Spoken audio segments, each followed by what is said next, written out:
Hi, this is Alex from phpacademy.org, and this is a PHP video tutorial for the new Boston. Now, if you're just getting started with PHP and want to start developing, you're going to need somewhere to test your code. Now, you may have already purchased paid hosting and you may be able to upload PHP files. Check with your host to see if they allow PHP extensions. 99% of paid and free hosting will allow you to run PHP on the server. It's pretty much a must in most cases for most hosting companies. So what happens if we want to test everything locally on our local computer? It's fair enough us creating a PHP file and uploading it to a server, but we want to quickly develop. We want to develop quickly and easily on our local machine. So what we can do is we can essentially turn our computer into a web server. Now, it's highly unrecommended that you allow people to access this web server, because if it's not properly configured, your php.ini file is not properly configured, or anything else is not configured, you're going to run into trouble. So you're going to have some security issues there. So bear in mind that everything I'm showing you is to set up you're opening another port on your computer. So you're opening up port 80 on your computer, which is going to allow people to access everything that you put into your htdocs folder. If you don't know what I'm talking about, that's fine. I'm going to go ahead and explain to you what you should do in order to create or install this mini web server onto your computer.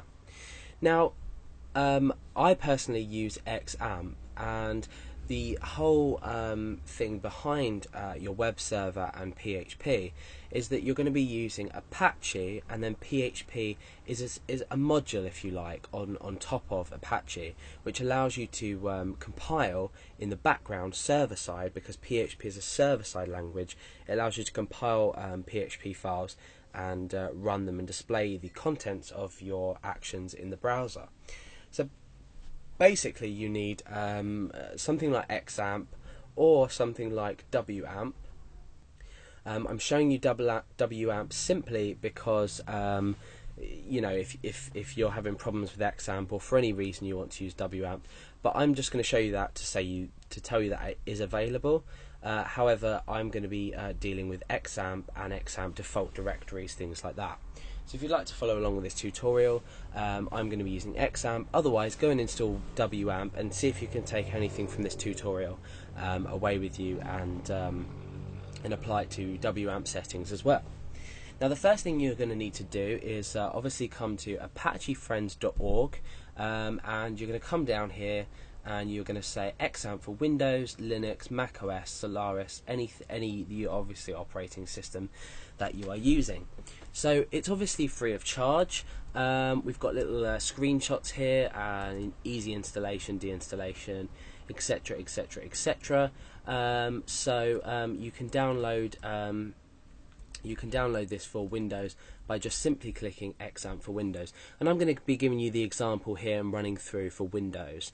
So I'm not going to be using Linux, Mac OS or Solaris. I'm going to be using Windows in this case. So once you've clicked the file or click this link, you're going to come down and you're going to say download XAMPP here.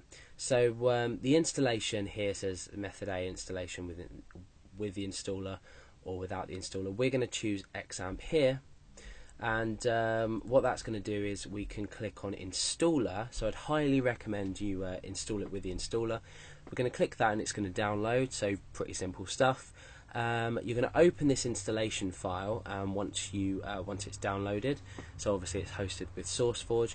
So you're going to save this file. You're going to wait till that's downloaded. It's 63.2 megabytes as it stands for this version.